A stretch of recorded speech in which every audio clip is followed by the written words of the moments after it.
সরাসরি দেখছেন কোচবিহারের ছবি। আপনাদের আগেই জানিয়েছিলাম অনন্ত মহারাজের সঙ্গে দেখা করতে যাচ্ছেন মমতা বন্দ্যোপাধ্যায়, বিজেপি রাজ্যসভার সাংসদ অনন্ত মহারাজ। আর তার সঙ্গে মমতা বন্দ্যোপাধ্যায় দেখা করা বা সাক্ষাৎ অত্যন্ত গুরুত্বপূর্ণ। এখন সরাসরি সেই ছবি দেখছেন অনন্ত মহারাজের বাড়ির সামনে মমতা বন্দ্যোপাধ্যায়। স্যার এদিকটা ছেড়ে দিবেন স্যার একটু। মহারাজ মহারাজ মহারাজ মহারাজ দিদি দিদি দিদি একটু এদিকে। মহারাজ নিজে এসে অভ্যর্থনা করলেন, স্বাগত জানালেন মমতা বন্দ্যোপাধ্যায়কে।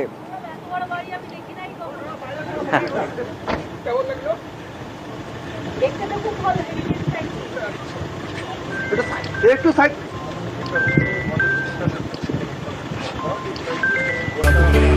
উত্তরের এই রীতি সে কাউকে অভ্যর্থনা জানালে, স্বাগত জানালে তাকে একটা উত্তর দিয়ে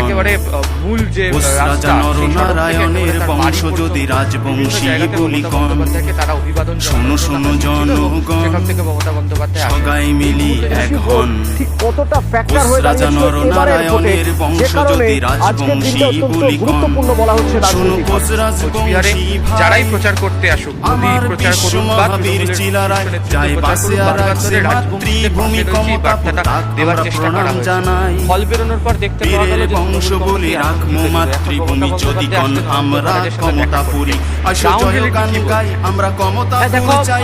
আমরা যদি বিগত দিনে 2019 সালের লোকসভা নির্বাচন দেখি এবং 2021 সালের বিধানসভা নির্বাচন দেখি, সেক্ষেত্রে দুটো নির্বাচনের ক্ষেত্রেই দেখা যায় যে এই যে অনন্ত মহারাজ নেতৃত্বাধীন যে গ্রেটারের মধ্যে একটা বড় অংশের ভোট, এই ভোটটা যেদিকে যায় সেই দিকেই কিন্তু ফল ভালো হয়। অর্থাৎ বিজেপির দিকে গিয়েছিল, দেখা গিয়েছিল যে প্রধানমন্ত্রী নরেন্দ্র মোদী সভা করতে এসেছিলেন, সেই সভায় অনন্ত মহারাজ ছিলেন। অমিত শাহ সভা করতে আসছেন, সেই সভায় অনন্ত মহারাজ ছিলেন এবং সেক্ষেত্রে দেখা গিয়েছে যে বিজেপির ফল ভালো হয়েছে।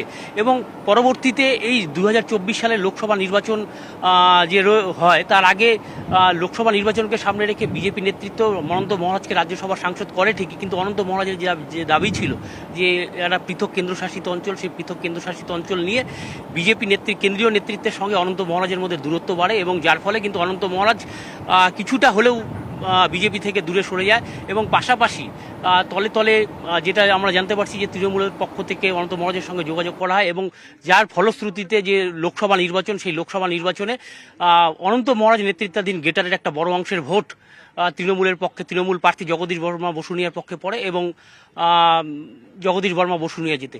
পাশাপাশি এই যে আগামীতে সিতাই বিধানসভা উপনির্বাচন রয়েছে এবং 2026 তৃণমূলের যেটা লক্ষ্য, সেই 2026-এ যদি কোচবিহার জেলা তথা উত্তরবঙ্গে যদি তৃণমূলকে ভালো ফলাফল করতে হয়, তাহলে অনন্ত মহারাজের ভোট ব্যাংক একটা বড় ফ্যাক্টর।